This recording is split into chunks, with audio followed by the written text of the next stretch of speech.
Charo riamh am na sear, cé me ghleidheadh go súil úd. Súil far an bhíg fáilte rót go bí h-obrach. Jo h-obrach, Nú dé an Foghlam hagad. Dheuchd tú a bhí na de fást, de choirs nach bhór. Ha Plana Cànain Nàiseanta Gàidhlig. Agus ha a stúrach geallaidhean úd go buaig. Is mu Kevin, ha mi fiosrachadh bliana agus agus ha mi gopur mar-thà ag scoil Stephen.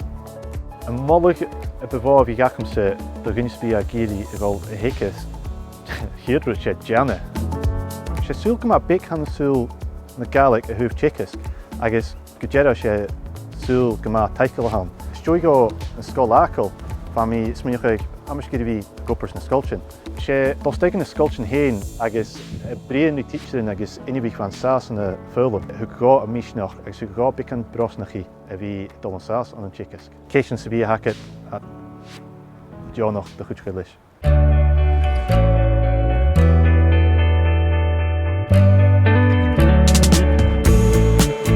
ha Gaelic a geallaidhead gheosa. Well, ha Gaelic chuidreamach gheosa. Is me Michelle Conroy, agus ha mi a teagasg trona míon bearla san fascar bhíchad bliana, ach ha mi a teagasg grama agus ní míon trona míon Gaelic. Ma haus ménigh me dhéin, díreach Jenny.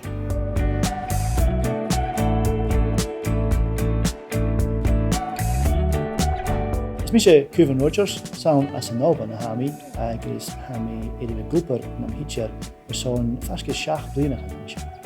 Sé an páirst sear ar a hau a feicin scolaran a generational na bhí a fácan na scola. An haus idir bhí an sás agus hau ar páirstach a chleich sé faracin óvas a héad ná sé. Va an cóní na mín a bhil an sás an a bhí a teagasg. Sé an céiste bhain cunne. Sé thug orm bhíar a cháil sé agus scrúmi ar a thugáil éile íochan. Hannig mé isteach go teagasg agus fan mí daoine bliana rúis. San le fuasta a bhí a glósa isteach daoch gúda an núise sin. An tidsearan ag Gaelic a chu taichgáil. Tá míomhlach go bhfuil choramach am níise a bhí ansa scáil. A teagasg a cúteach duine ága a bhí a fás na sear a bhí fás fílanta. Gása a dtíad a chósáiriiste.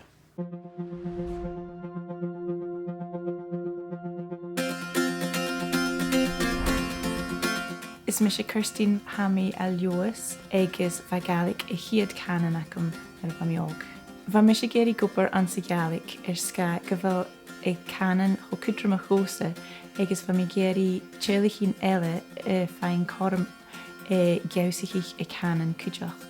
Bha mi trénig son a bhí teacher teagasg ceol agus nar a bha mi díseal a trénig agam bha mi larag opar páirst úne son bha dhéanamh bec agam. Agus chonig mi opar úr atáisich an a donéitin playlítar ag chráigan agus háisich mi opar in orsin. Mas da háisich mi opar an sa Gaelic bha mi sménig ran hín in nuil surin godianú ach ma hau sménig sinú héin ha taig go leor ann díreach Gianna ha ma ha sin cummal a bríon sin a chiadrúd coiú díreach caim a Cànain a dal.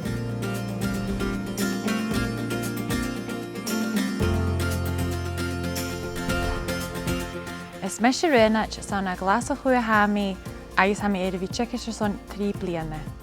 An rita cártar an go mór sé go bhfuil mi Jenny Jefford an béthe na clunne agus a Jenny Jefford son Gaelic cúideach agus ha sin ghleidheadh. Drain mi opar súd hólach an I Thailand agus nuair a hannig mi a dáis bha mi son a Janu an cuasa PGDE agus sé sin a rain mi. Bha taich gaunar son teicle etiquette bhil Bòrd na Gaelic agus chanin sa go bhfuil Foghlam tro bhí na Gaelic ha ghleidheadh agus a bhí teagasg ha go má bhrosnachadh.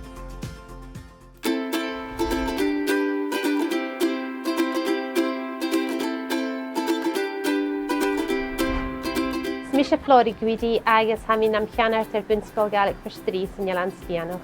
Ha mi smenach gur úiach am an na Foghlam a riamh agus bha mi sonna bhí am a hítsir. Bha nuig nar as a chiad chlas sacam. Achlas agat a cétará stichpla na fichad Ha sin an thuabhas tas a dhéanamh. Ha nópar itargealaiste a thula lá. A ha mi smincha go hín ha na chria an na fhoillseachadh Gaelic. Agus ha mi faracin gynnaringin seo dhéanamh ans mis classicin agus ans mis scoilsin Gaelic. Agus he tucail go na hasin ar a dhéanamh.